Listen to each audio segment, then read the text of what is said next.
Kita baca Ibrani pasal 3 ayat 1. Sebab itu, hai saudara-saudara yang kudus, yang mendapat bagian dalam panggilan surgawi, pandanglah kepada Rasul dan Imam besar yang kita akui, yaitu Yesus.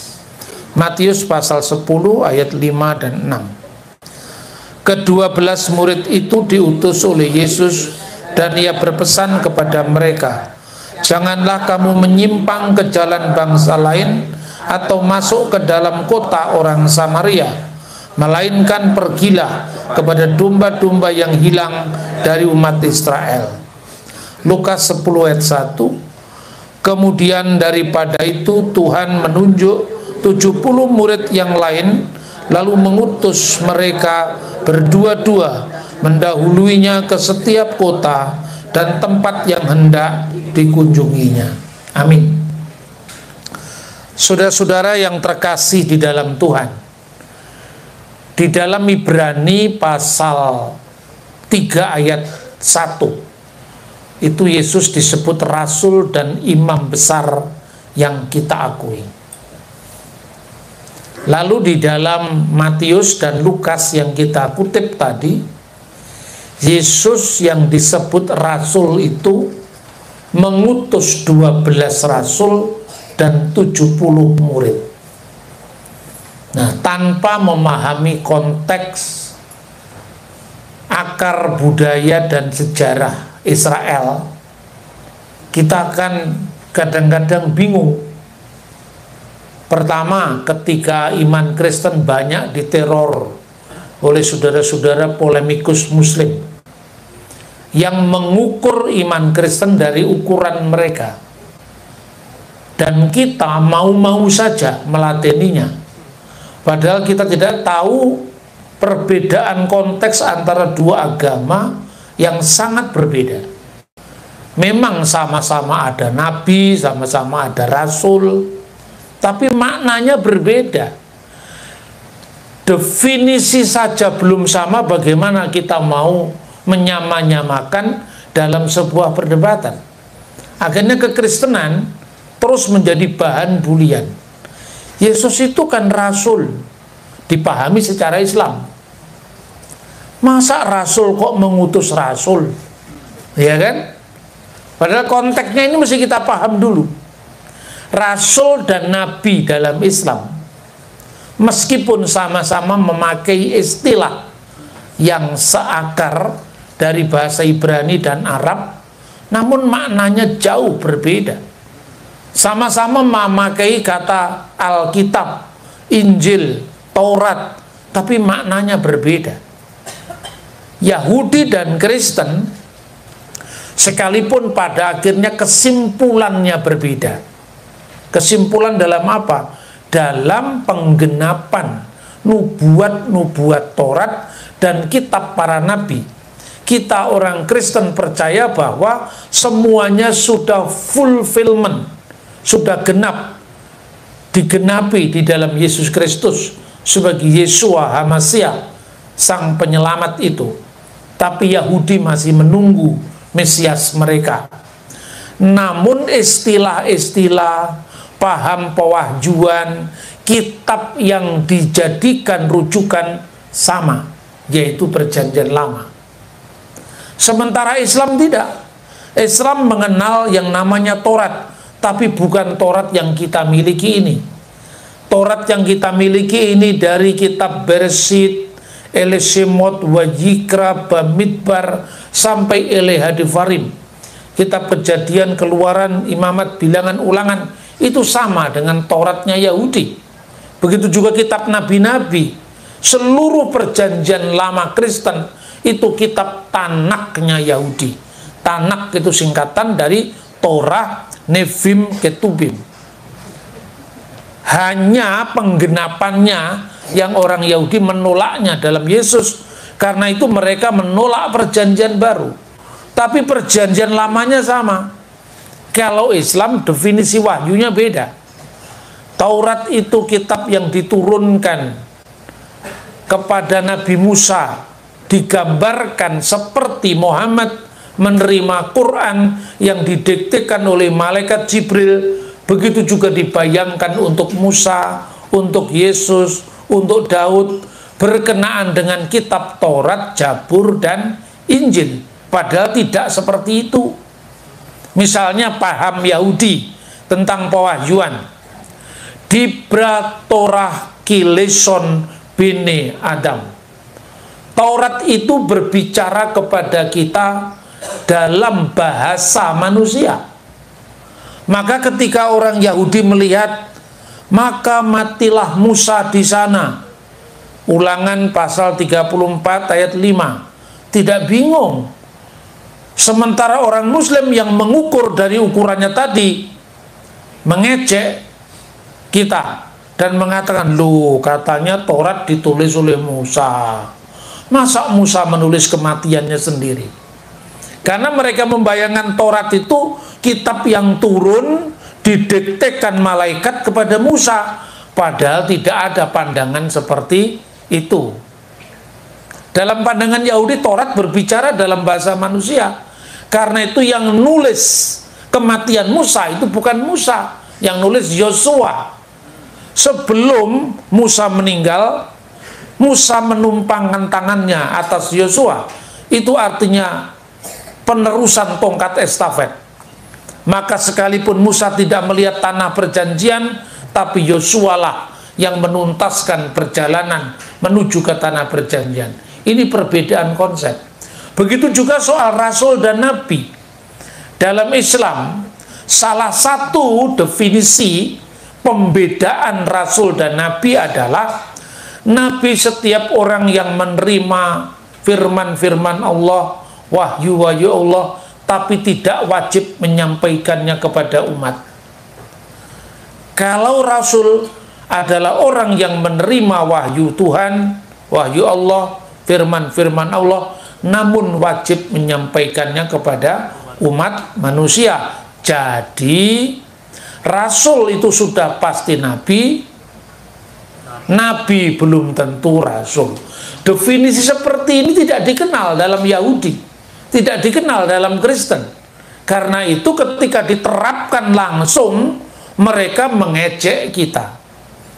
Nah, saudara-saudara, kita akan paham bagaimana rasul mengutus rasul. Nah, harus lihat konteksnya. Rasul itu apa? Dalam bahasa Yunani, rasul itu apostolos. Nah, kata apostolos itu artinya utusan. Kata apostolos ini dipakai sebelum zaman Kristen.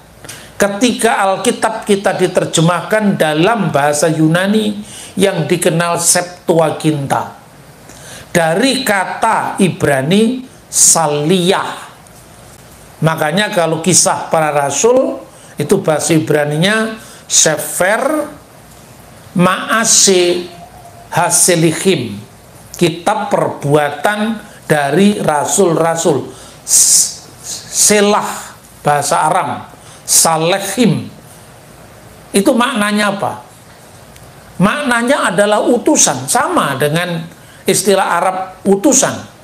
Namun utusan dalam konteks apa? Seliyah ini bukan sama dengan definisi Islam. Yang pertama, saudara-saudara, jabatan imam besar bagi orang Kristen itu salah satu dari apa yang dilanjutkan dari harapan mesianik bangsa Israel, bahwa Hamasyah, sang Mesias itu nabi, imam, dan raja. Yesus adalah nabi juga. Itu nubuatan dalam kitab Ulangan pasal 18 ayat 15. Nebi mihirbeka meaheka kamoni asher yakim leka adunai alaftismaun. Seorang nabi di tengah-tengahmu. Mihirbeka artinya di tengah-tengah Israel. Meaheka di antara saudaramu, di antara saudara-saudara 12 suku Israel tadi. Musa lahir dari suku Lewi, Yesus lahir dari suku Yehuda. Yang seperti aku, Yahim leka Adonai, akan dibangkitkan oleh Tuhan Elohenu Allah kita, hendaklah yang kamu dengarkan. Jadi nabi yang seperti Musa itu nabi Eksodus, nabi pembebas. Musa membebaskan Israel dari penindasan di tanah Mesir. Yesus membebaskan seluruh umat manusia dari perbudakan dosa-dosa. Itu maknanya Mesias sebagai nabi. Yang kedua, Mesias sebagai raja, raja yang kekal. Disebut dalam bahasa Aramaik Malka Mesiha. Orang-orang Yahudi di abad pertama menolak Yesus karena mereka membayangkan raja itu raja dunia, raja politik, raja yang membebaskan bangsa Israel dari penindasan bangsa lain. Dan itu tidak ditemui pada sosok Yesus ketika Yesus mengatakan, kerajaanku bukan dari dunia ini. Ini alasan kenapa orang Yahudi pada zaman Yesus menolak Yesus dan menerima Simon Bar Kokhba sebagai Mesias, pembebas Israel dari penindasan Yunani. Sekalipun pemerintahan Simon Bar Kokhba hanya bertahan 3 tahun, antara tahun 132 setelah Masehi sampai 135. Setelah itu Hadrianus kembali menghancurkan Yerusalem dan bangsa Yahudi terserak-serak ke seluruh muka bumi sampai kembali lagi merdeka tahun 1948. Ini Mesias sebagai raja. Yesus dipahami oleh gereja, oleh umatnya sebagai raja segala raja, raja yang kekal, bukan raja duniawi yang terikat oleh ruang dan zaman. Yang ketiga, Yesus adalah imam besar. Dalam makna inilah nanti Yesus disebut rasul. Yesus disebut imam besar, tapi bukan Imam Mahdi, bukan. Imam Mahdi itu versi Islam. Kadang-kadang orang Kristen itu punya kelemahan juga. Kelemahannya kalau ada saudara-saudara sebelah masuk Kristen, dielu-elukan, lalu dia mengatakan Yesus itu Imam Mahdi. Salah, Yesus bukan Imam Mahdi. Yesus itu imam besar. Imam Mahdi itu beda konsep dengan imam besar. Imam Mahdi itu setinggi apapun, dia hanya petunjuk jalan, bukan sang jalan. Sebesar apapun Imam Mahdi itu akan bekerja dengan hakim yang adil, mengalahkan Dajjal, tapi ujung-ujungnya juga beda. Setelah mengalahkan Dajjal, tugas yang lain membunuh babi. Kalau di Kristen tidak ada Imam Mahdi membunuh babi, iya kan? Atau hakim yang adil membunuh babi dan memecahkan salib, itu tidak ada. Jadi artinya jangan sampai iman Kristen itu gara-gara minder atau terus diserang, kita menyamakan dengan agama lain. Konsep Imam Mahdi itu bukan imam besar. Imam besar itu Kohen Hagadol, bahasa Ibraninya. Kalau di dalam Alkitab terjemahan bahasa Arab yang saya pegang ini, keren kan Alkitab saya? Ini disebut Rois Kahina. Jadi Rois Kahin, Kahin itu Kohen. Jadi Rasul Warais Kahinati, yaitu Tuhan Yesus. Kenapa Yesus disebut Rasul?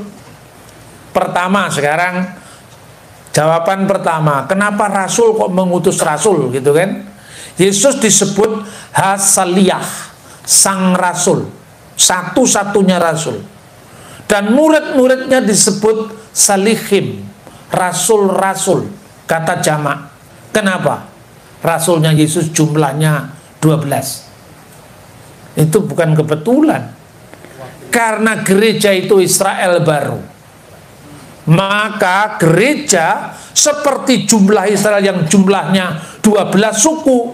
Simbolisnya gereja juga jumlahnya dipimpin, diawali oleh pewartaan para murid Yesus yang jumlahnya 12. Makanya tadi Tuhan Yesus mengutus 12 muridnya, lalu diutus jangan kamu melewati batas-batas Israel.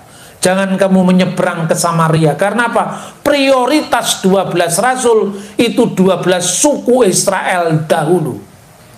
Dahulu bukan berarti hanya Israel. Aku diutus untuk domba yang sesat dari umat Israel. Itu prioritas pertama. Lalu yang kedua, Yesus mengutus 70 murid. Di dalam Lukas pasal 70 ayat 1, Anda cari, jangan kamu menyimpang ke jalan orang Samaria, tidak ada di situ. Karena 70 murid itu pertama menggambarkan para tua-tua Israel yang jumlahnya juga 70.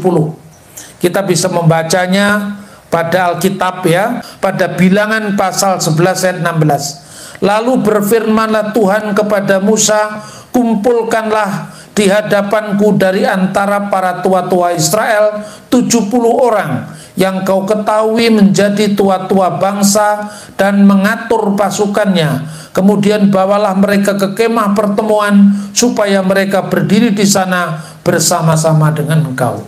Tuhan menjawab keluhan Musa. Tugas ini begitu besar, mengatasi daripada kira-kira keterbatasan saya. Lalu Tuhan menjawab dengan 70 tua-tua yang membantu Musa. Yang kedua, 70 itu juga simbol bangsa-bangsa lain. Dalam Kejadian pasal 10 itu dikenal 70 bangsa-bangsa. Keturunan Nuh itu dari Sem, dari Ham, dari Yafet, jumlahnya 70. Dan simbol 70 ini sampai hari ini dipakai oleh orang Yahudi. Kalau Anda pergi ke Israel, ada program-program di jalan-jalan itu ditulis di spanduk, kadang-kadang di stiker. Itu ada webnya www.7470. Apa artinya itu? 7 untuk 70.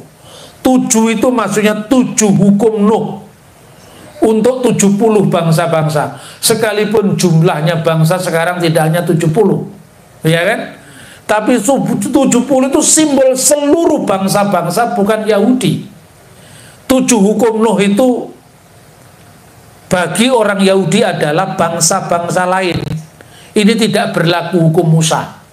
Ini harus kita pahami supaya kita tidak memfitnah Rasul Paulus. Paulus pencipta agama Kristen. Paulus membebaskan orang untuk tidak mematuhi hukum Taurat. Makanya Kristen makan babi. Itu gara-gara Paulus. Mungkin Paulus nggak pernah makan babi. Disalahin Paulus, kasihan kan? Ya, karena memang sejak dulu hukum Taurat tidak pernah berlaku untuk orang bukan Yahudi. Lalu untuk orang bukan Yahudi berlaku hukum apa? Itulah ya oleh orang Yahudi disebut dengan Sefa Misfot Bene Noah. 7 hukum bagi keturunan Nuh. Makanya keturunan Nuh itu bangsa-bangsa selain Yahudi itu mewakili 70 tadi. Makanya 7 for 70. 7 hukum Nuh ini: Abu Tazarah, larangan penyembahan berhala. Kedua, Gelilat Hashem, harus hormat kepada Tuhan, tidak boleh menista Tuhan. Ketiga, Gilui Arayot, yaitu menghindari imoralitas seksual, percabulan. Keempat, yang disebut Sefikut Damim, pertumpahan darah. Kelima, yang disebut Gesel, tindakan kekerasan yang anti kemanusiaan. Kemudian yang dikenal dengan Efer Min Hakai, dilarang makan binatang yang mati dicekik, binatang yang diterkam binatang buas, itu disebut bangkai.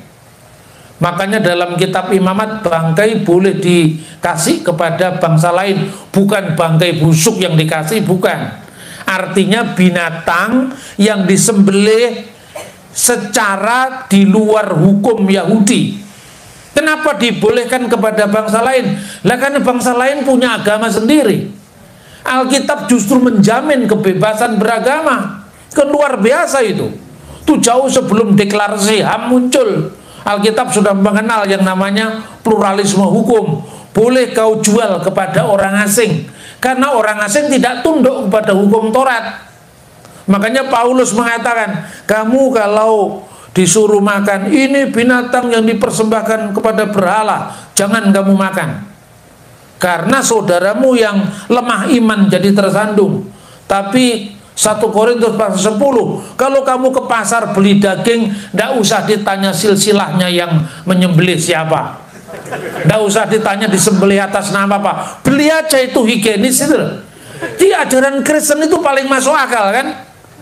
Tapi kalau orang tidak paham karena mainnya kurang jauh, suka nuduh, wah ini bangkai boleh dimakan, orang bukan Yahudi, kan gitu. Padahal konteksnya itu apa yang dikatakan dalam hukum Nuh tadi, yaitu ever min hakai, dilarang makan binatang yang mati dicekik. Lah, karena bangsa-bangsa itu memiliki aturan hukumnya sendiri, maka selenggarakanlah mahkamah yang adil, namanya dinin. Itu hukum Nuh bagi siapa? 70 bangsa. Jadi kenapa 12, kenapa 70? Clear. Nah sekarang imam besar perjanjian lama itu mesti keturunan Lewi, ya kan? Sekarang Yesus bukan keturunan Lewi, Yesus adalah keturunan Yehuda. Makanya imam besar perjanjian baru itu modelnya seperti Melkisedek. Kenapa Melkisedek? Melkisedek itu kalau dicari silsilahnya di imamat Harun nggak ketemu, memang dia lebih dulu daripada Harun. Kalau menurut tafsiran Yahudi, Melkisedek itu Sem yang masih hidup generasi 10 setelah Nuh. Ini tafsiran Yahudi. Jadi dia imam untuk bangsa-bangsa bukan Yahudi. Itu imam pertamanya Melkisedek.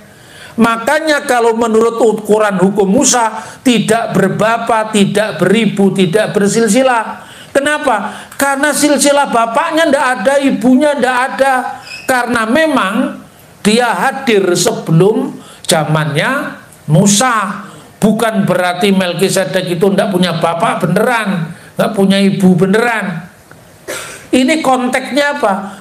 Anda bisa paham ayat 14-nya. Karena Tuhan kita itu lahir dari suku Yehuda, dan tentang suku ini tidak ada ketentuan tentang imam. Maka keimamatan Yesus adalah keimamatan paripurna, sehingga dia disebut sebagai imam besar perjanjian baru. Nah, imam besar perjanjian baru sama dengan imam besar perjanjian lama, tugasnya sebagai utusan Allah untuk korban penebusan dosa. Nah itulah maknanya Yesus disebut utusan. Bukan utusan itu manusia biasa. Coba kita lihat lagi ayatnya.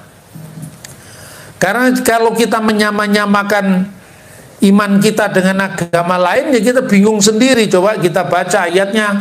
Yohanes pasal 6 ayat 38 ayat sampai dengan 41. Ya, ayat 38 saya baca, nanti Anda ayat 39. Saya membaca ayat 40, nanti Anda membaca ayat 41. Sebab aku telah turun dari surga bukan untuk melakukan kehendakku, tetapi untuk melakukan kehendak Dia yang telah mengutus aku. Dan inilah kehendak Dia yang telah mengutus aku, yaitu supaya dari semua yang telah diberikannya padaku jangan ada yang hilang, tetapi supaya kebangkitan pada hari kiamat. Sebab inilah kehendak Bapakku, yaitu supaya setiap orang yang melihat Anak dan yang percaya kepadanya beroleh hidup yang kekal, dan supaya aku membangkitkannya pada akhir zaman. Maka bersungguh-sungguhlah dari Tuhan Dia, agar Dia mengatakan, akulah roti yang telah turun dari surga. Amin. Jadi inilah makna pengutusan Yesus. Yesus diutus oleh Bapaknya, konteksnya bukan melakukan kehendakku, tetapi untuk melakukan kehendak Dia yang telah mengutus aku. Aku diutus dari mana? Sebab aku telah turun dari surga. Apa Nabi Muhammad turun dari surga? Tidak. Apakah Musa turun dari surga? Tidak. Apakah nabi-nabi turun dari surga? Tidak. Jadi ini bedanya Yesus dengan nabi yang lain. Sekalipun Yesus juga disebut nabi, tapi perutusannya dia pengutusan yang berbeda, karena dia utusan yang dari surga. Siapa yang mengutus Yesus? Bapaknya sendiri. Inilah kehendak dia yang telah mengutus aku. Jadi Yesus diutus oleh Bapaknya. Pengutusan itu luar biasa, supaya jangan ada yang hilang, tapi supaya dibangkitkan pada akhir zaman. Kubangkitkan pada akhir zaman. Apa nabi-nabi yang lain membangkitkan dari akhir zaman? Tidak. Lebih-lebih kenapa orang Yahudi bersungut-sungut dan marah? Karena Yesus mengatakan, akulah roti yang turun dari surga. Dan nabi-nabi tidak ada yang turun dari surga. Maka Yesus disebut utusan. Utusan itu ya yang sama dengan kata rasul. Itu sama dengan bahasa lain, tapi hakikatnya berbeda, karena Yesus utusan yang dari surga. Nah, itulah sebabnya kita baca satu ayat lagi. Misalnya Galatia pasal 4 ayat 4. Coba Anda baca Galatia pasal 4 ayat 4. Tetapi setelah genap waktunya,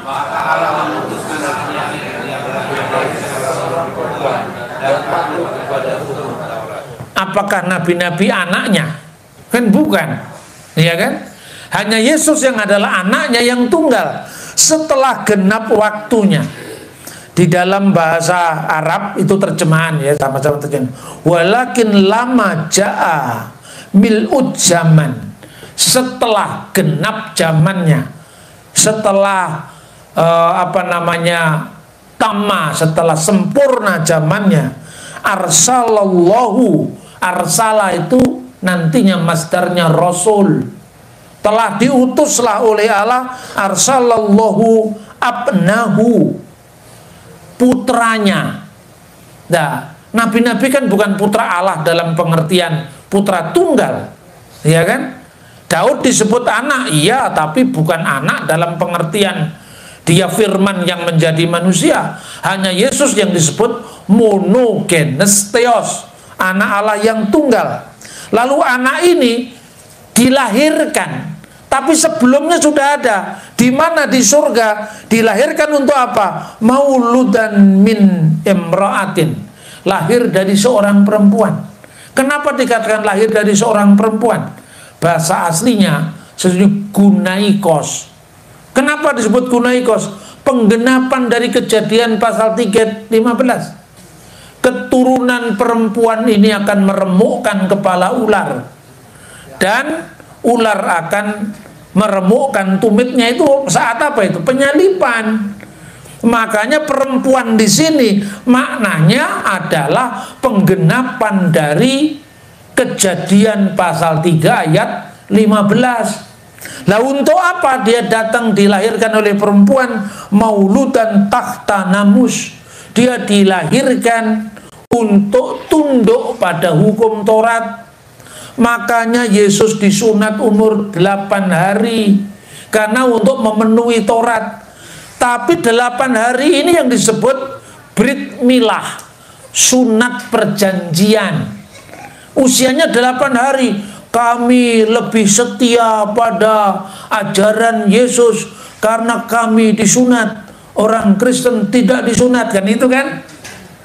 Kamu disunat umur berapa, bro? Umur 12 tahun, nggak ada hubungannya dengan Abraham. Harus 8 hari. Yesus disunat 8 hari. Paulus yang mereka maki-maki disunat umur 8 hari. Saya disunat umur 13 tahun, tapi itu bukan sunat Abraham, sunat tradisi, ya kan? Umur 12 tahun Yesus dibawa ke Bait Allah. Untuk apa? Bar mitzvah.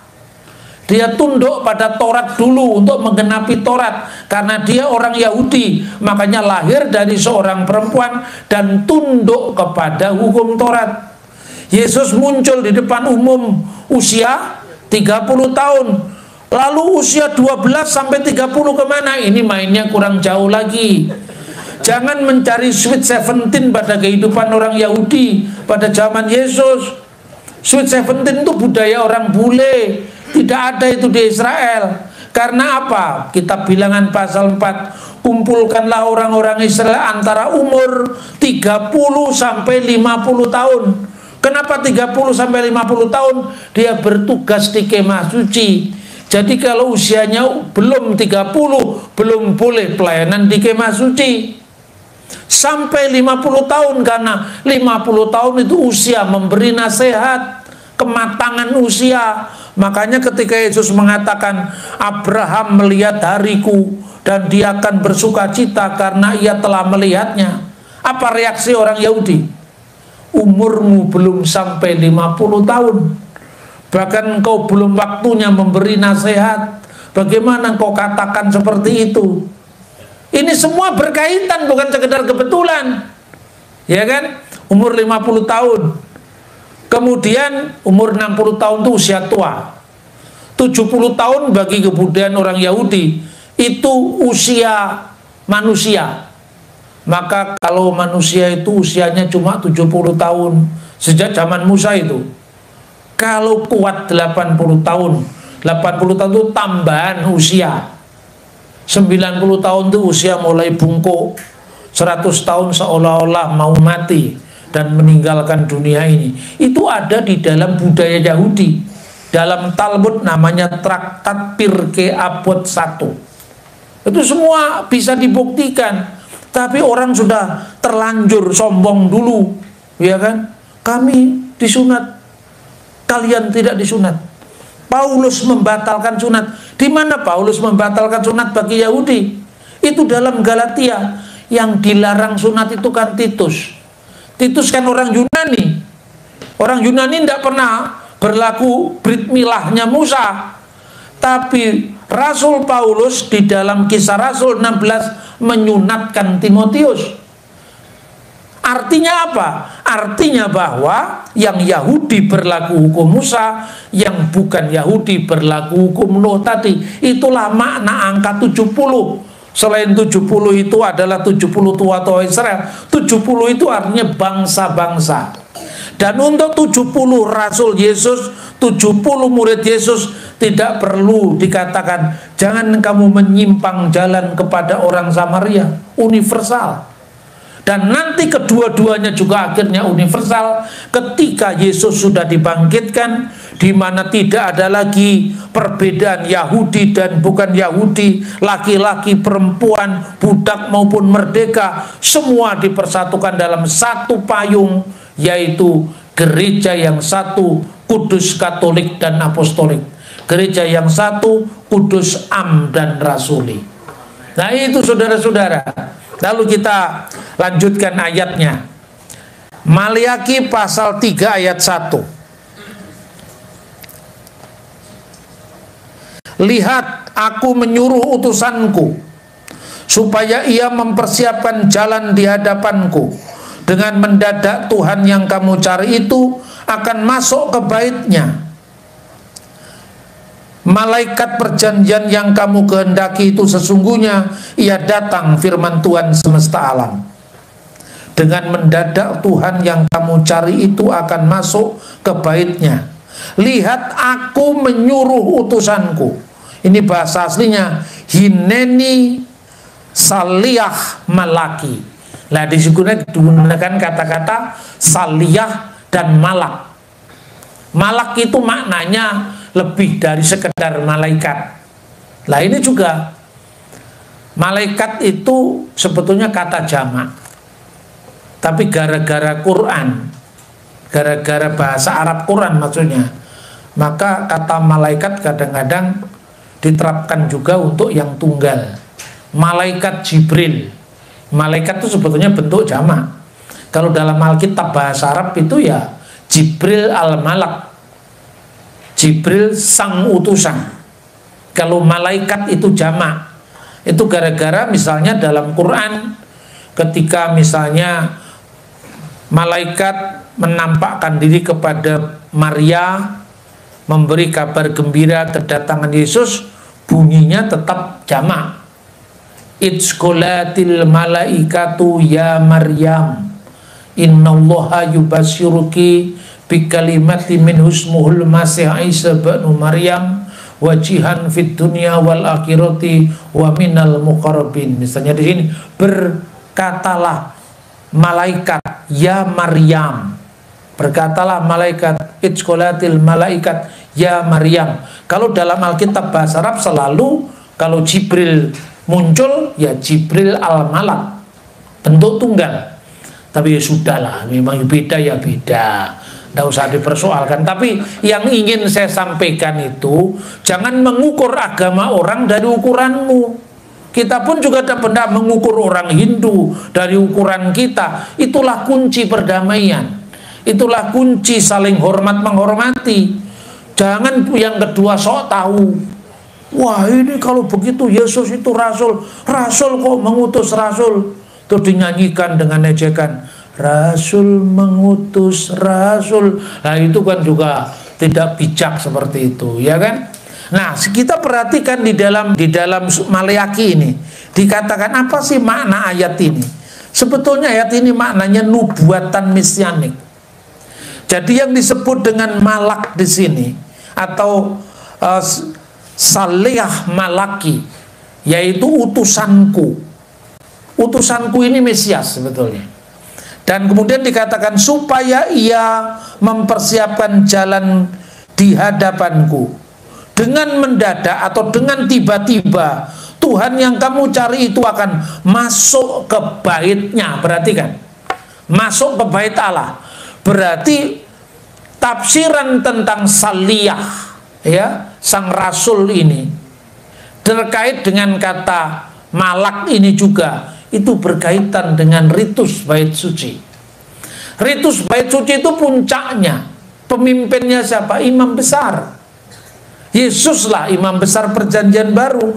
Maka Yesus disebut Saliyah karena ini merupakan penggenapan dari Maleaki pasal 3 ayat 1. Lihatlah telah kuutus utusanku. Di sini kata Saliyah dan kata malak muncul bersama-sama. Saliyah itulah fungsi imam besar yang diutus oleh Allah di bait suci. Lalu yang kedua, istilah utusan perjanjian atau malaikat perjanjian, malak haberit. Ini utusan perjanjian dalam konteks Yesus perjanjian baru. Maka Yesus disebut imam besar perjanjian baru. Di sini digunakan kata malak, utusan perjanjian, malaikat perjanjian. Kata malaikat tidak harus bermakna malaikat Gabriel, Mikael, tidak. Makanya dalam kitab Wahyu malaikat diterapkan untuk penilik jemaat. Katakanlah kepada malaikat jemaat yang ada di Laodikia. Itu konteksnya ini juga. Jadi konteksnya malak bisa bermakna malaikat dalam pengertian Gabriel, Mikael, juga bisa bermakna utusan kongregasi yang berfungsi sebagai penilik jemaat, yang berfungsi sebagai pemimpin jemaat, yang berfungsi sebagai episkopos dari jemaat. Dan konteksnya mula-mula Yesus adalah Saliyah dan Yesus juga adalah malak haberit. Dua-duanya diterapkan pada sosok yang satu, Yesus Kristus. Saliyah itu utusan Bapaknya tadi. Untuk apa? Untuk penyelamatan. Dan konteks malak haberit itu konteksnya imam besar perjanjian baru. Itulah maknanya Yesus disebut rasul. Bukan rasul dalam makna seorang yang menerima wahyu Allah dan wajib menyampaikannya kepada umat manusia. Ini rasul versi Islam. Tidak ada kaitannya dengan rasul dalam iman Kristen.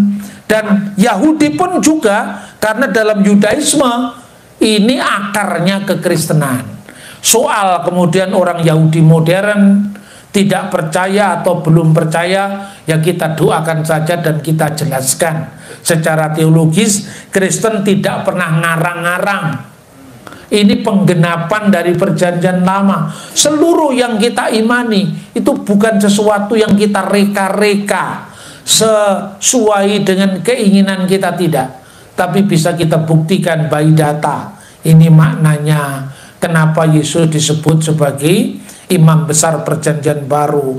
Dalam kaitan itu kenapa Yesus disebut rasul. Lalu kenapa mengutus rasul? Ya, rasul yang utama sebagai imam besar itu kan punya asisten-asisten yang mewakili 12 suku. Lah diasistani oleh 70 murid tadi. Seperti Musa diasistani oleh 70 tua-tua. Semuanya berkaitan satu sama lain. Jadi ingat, ketika Alkitab mengatakan Rasul Yesus 12, itu bukan kebetulan. Itu punya makna penggenapan. Ketika Alkitab mengatakan Yesus mengutus 70 rasul, itu juga bukan kebetulan. Itu makna penggenapan dan juga jangkauan universal Injil untuk bangsa-bangsa yang lain selain bangsa Israel. Nah, kiranya firman Allah ini semakin memantapkan iman percaya kita dalam kita mengiring Tuhan Yesus. Sejarah yang penuh bukti adalah mitra bagi iman kita yang penuh bakti. Tuhan memberkati kita.